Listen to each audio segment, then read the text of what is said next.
Sevinç Hanım, gəlin detaylara diqqət eləyək. Zaluzhninin istifa edeceği xəbərini, bunu Zelenskinin ofisi deyil, mətbuat katibi deyil, yəni Müdafiə Nazirliyi deyil, CNN xəbər verir. Sanki Amerikanın mainstreamine ait olan, yani Amerikanın sesini dünyaya çattıran CNN, Ukraynanın Müdafiə Nazirinin təyin olunub çıxarılacağına qərar verən orqan kimi və yaxud ondan sanki Pentagondan məlumatlar alır, ekskluziv informasiya alıb vermiş kimi bir təəssürat yaranır. Və buradan da bizə belə bir nəticə çıxarda bilərik ki, Zelenski deyil, Amerika'da Biden, hatta Biden de değil, Amerika Müdafiə Nazirliyi Ukrayna'da kimin müdafiə naziri olup olmayacağına, kimin baş qərargah reisi olacağına, kimin onun müavinləri olacağına qərar verir. Yani bir xalq məsəli var, deyir, kim pulu verirsə o da musiqini sifariş edir.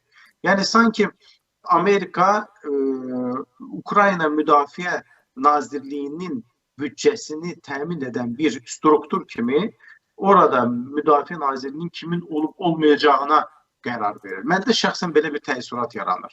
Əlbəttə ki, xəbərdə deyilirdi ki, bu həftənin sonuna qədər Zaluzhninin istifa edib etməyəcəyi qərarı açıqlanacaq. Belə bir şey mənim xatırımdadır.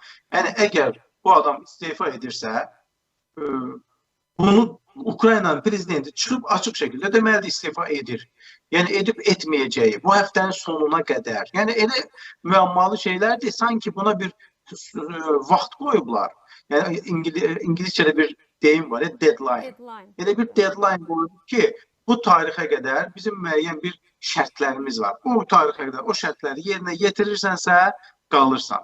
Yerinə yetirmirsənsə, o şərtləri yerinə yetirən başqa bir adamı biz Ukrayna Müdafiə Naziri təyin edəcəyik. Məndə belə bir təəssürat yaranır. Onun üçün müharibənin davam etdiyi bir dönəmdə, yəni düşünün, Stalin Hitlerlə müharibə aparır və müharibənin ən qızğın 42-ci ilində, 43-cü il deyək, artıq 2 il keçib Ukrayna müharibəsindən, Marshal Zhukov geri çəkilir və onun yerinə, nə bilim, Budyonny və yaxud da ki, başqa birisi Sovet ordusunun rəhbərliyinə gətirilir. Yəni, bu ağıl almaz bir şey olardı Stalin tərəfindən. Amma niyə Stalin bunu eləməzdi? Çünki Stalin şəxsən özü Sovet İttifaqının müdafiəsinə rəhbərlik eləyirdi. Amma biz çox yaxşı bilirik ki, Ukraynanın müdafiəsinə nə Zelenski, nə də ki, Ukrayna Müdafiə Nazirliyinin əməkdaşları rəhbərlik eləmir. Ukraynanın müdafiəsinə, eləcə də Rusiyaya qarşı müharibəni başdan sonra aparan qurum Pentagondur. Və bu Pentagon sanki qərar verir kimin müdafiə naziri olub olmayacağına.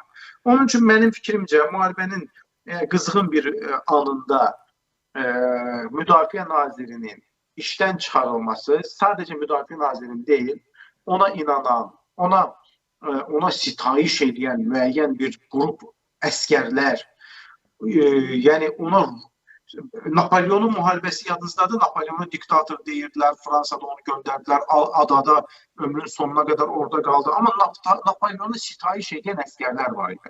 Yəni Napolyonun qarşısında ayağını, addımını qoyan yerə başını qoymağa hazır olan Fransız əskərləri var idi. Bax, eyni şəkildə Ukraynada Zaluzhny'yə inanmış, onlara bir psixolojik bağlılığı olan, ona bir müdafiə naziri kimi sitayiş edən əskərlər var, onlar da itəcək. Yəni, mən inanmıram ki, onlar Zelenskinin gətirdiyi növbəti müdafiə nazirinə Zaluzhny qədər inanacaqlar. Çünki Ukraynada müdafiə nazirliyi yanlış xatırlamıramsa 2021-ci ildə təyin olunmuşdu, amma 2021-ci ildə hələ müharibə başlamamışdı. Müharibə 2022-nin fevralın 24-də başladı xatırladığım qədərilə. Yəni bu adam müharibəni başdan sona qədər aparan bir sərkərdədir. Və belə bir adamın, belə bir çətin vəziyyətdə Amerikadan gələn göstərişlərlə CNN-in xəbəri üzərinə işdən çıxarılması mənim fikrimcə Ukrayna-Rusiya müharibəsinə negativ yöndə təsir göstərəcək və bu da negativ yöndə Ukraynanın məğlubiyyətinə səbəb olacaq bir qərar ola biləcək mənim fikrimcə.